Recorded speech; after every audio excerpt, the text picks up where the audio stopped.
Adolph Abramovich Joffe was a communist revolutionary, a Bolshevik politician, and a Soviet diplomat of Karaite descent. Biography. Revolutionary career. Adolph Abramovich Joffe was born in Simferopol, Crimea, Russian Empire, in a wealthy Karaite Jewish family. He became a Social Democrat in 1900 while still in high school, formally joining the Russian Social Democratic Labour Party in 1903.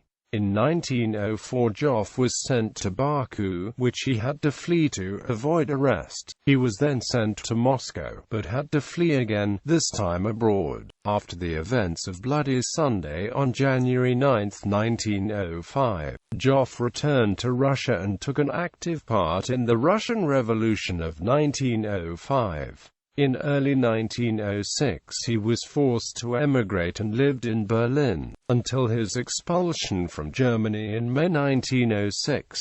In Russia, Joffe was close to the Menshevik faction within the Russian Social Democratic Party. However, after moving to Vienna in May 1906, he became close to Leon Trotsky's position and helped Trotsky edit Pravda from 1908 to 1912 while studying medicine and with Alfred Adler, psychoanalysis. He also used his family's fortune to support Pravda financially. During the course of his underground revolutionary activity, Joffe adopted the party name V. Krimsky, the surname meaning the Crimean. In 1912 Joffe was arrested while visiting Odessa, imprisoned for 10 months and then exiled to Siberia. 1917 Revolution. In 1917, Joffe, freed from the Siberian exile by the February Revolution, returned to the Crimea. Crimean Social Democrats sent him to the capital, Petrograd, to represent them, but he soon moved to an internationalist revolutionary position, which made it impossible for him to remain in an organization dominated by less radical Mensheviks. Instead, he joined forces with Trotsky, who had just returned from abroad. In May 1917, Joffe and Trotsky temporarily joined Mizrayantsy, who merged with the Bolsheviks at the 6th Bolshevik Party Congress held between the 26th of July and 3 August 1917. At the Congress, Joffe was elected a candidate member of the Central Committee, but 2 days later, on August 5, the Central Committee, some of whose members were in prison, in hiding or lived far from Petrograd and couldn't attend its meetings, made Joffe a member of its permanent bureau. On August 6, Joffe was made an alternate member of the Central Committee Secretariat and on August 20 made a member of the editorial board of the Bolshevik newspaper Pravda, which was then temporarily called Proletariat for legal reasons. Joffe headed the Bolshevik faction in the Petrograd Duma in the fall of 1917 and was one of the Duma's delegates to the Democratic Conference between September 14 and 22. Although Joffe, along with Lenin and Trotsky, opposed the Bolsheviks' participation in the consultative pre-parliament created by the Democratic Conference, the motion was carried by the majority of Bolshevik deputies at the Democratic Conference and Joffe was made a Bolshevik member of the pre-parliament. 2 weeks later, on October 7, once the more radical Bolshevik faction gained the upper hand, Joffe and other Bolsheviks walked out of the pre-parliament. In October 1917, Joffe supported Lenin's and Trotsky's revolutionary position against Grigory Zinoviyev's and Lev Kamenev's more moderate position, demanding that the latter be expelled from the Central Committee after an apparent breach of party discipline. Joffe served as the chairman of the Petrograd Military Revolutionary Committee, which overthrew the Russian Provisional Government on October 25–26,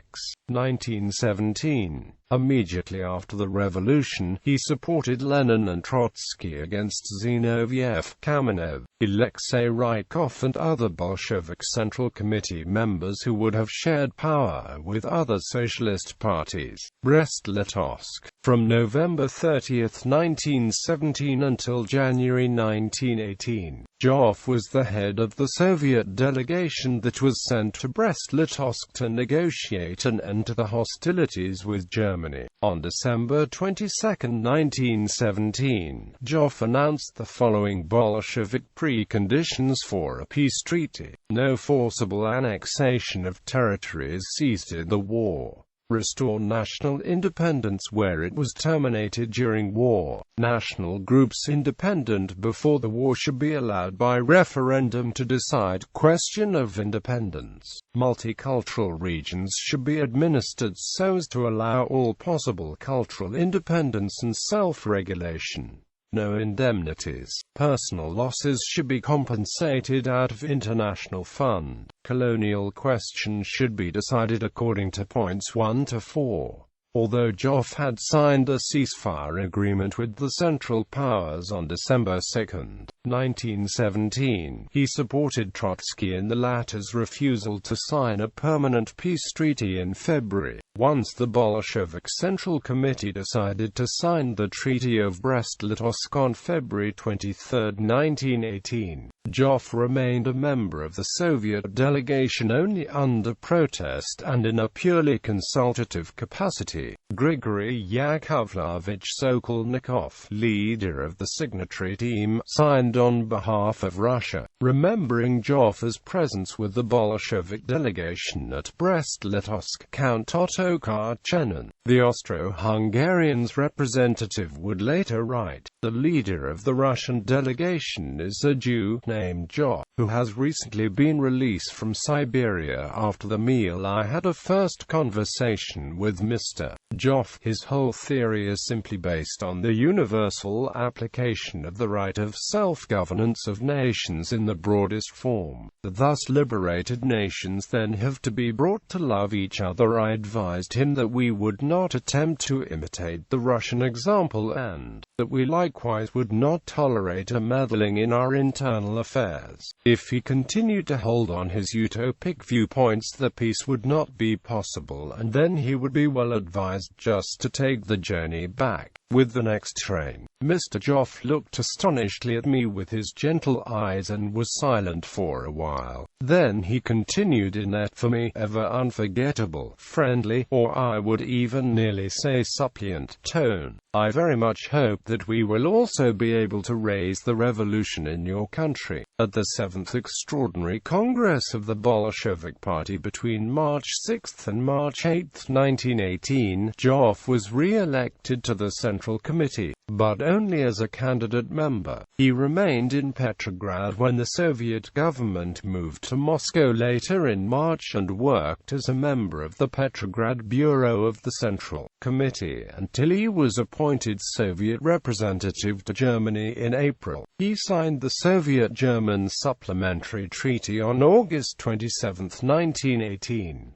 On November 6, 1918, literally days before the armistice and the German Revolution, the Soviet delegation in Berlin headed by Joffe was expelled from the country on charges of preparing a communist uprising in Germany. Diplomatic career in 1919–1920. Joffe was a member of the Council of Labor and Defense and People's Commissar of State Control of the Ukrainian Soviet Republic. He wasn't re-elected to the Central Committee at the Eight-Party Congress in March 1919 and would never again occupy a major leadership position. He negotiated a ceasefire with Poland in October 1920 and peace treaties with Estonia, Latvia and Lithuania in late 1920.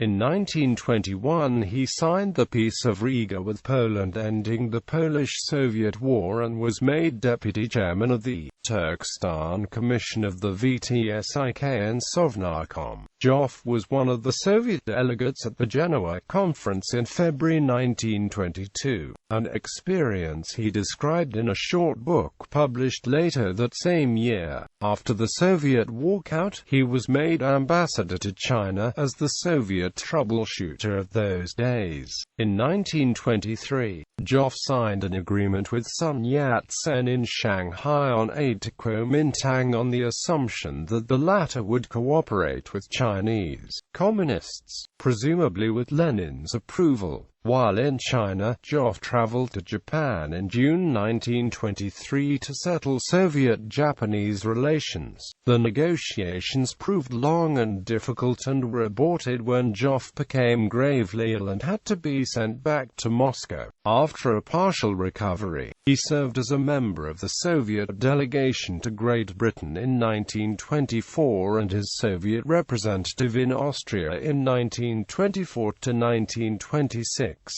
In 1926 his declining health and disagreements with the ruling Bolshevik faction forced his semi-retirement. He tried to concentrate on teaching, but it also proved difficult due to his illness, opposition and suicide. Joffe remained a friend and loyal supporter of Leon Trotsky through the 1920s, joining him in the left opposition. By late 1927, he was gravely ill, in extreme pain and confined to his bed. After a refusal by the Stalinist leadership of the Communist Party to send him abroad for treatment and Trotsky's expulsion from the Communist Party, on November 12, 1927, he committed suicide. He left a farewell letter addressed to Trotsky, but the letter was seized by Soviet secret police agents and later selectively quoted by Stalinists to discredit both Joffe and Trotsky. Trotsky's eulogy at Joffe's funeral was his last public speech in the Soviet Union. Joffe's wife Maria Joffe was arrested as a left oppositionist Trotskyist by Stalin's security forces. Yet she survived to write her memoirs, One Long Night, A Tale of Truth. Joffe's daughter, Nadezhda Joffe, also an active Trotskyist, survived Stalin's prisons and labor camps and published a memoir, Back in Time: My Life, My Fate, My Epoch.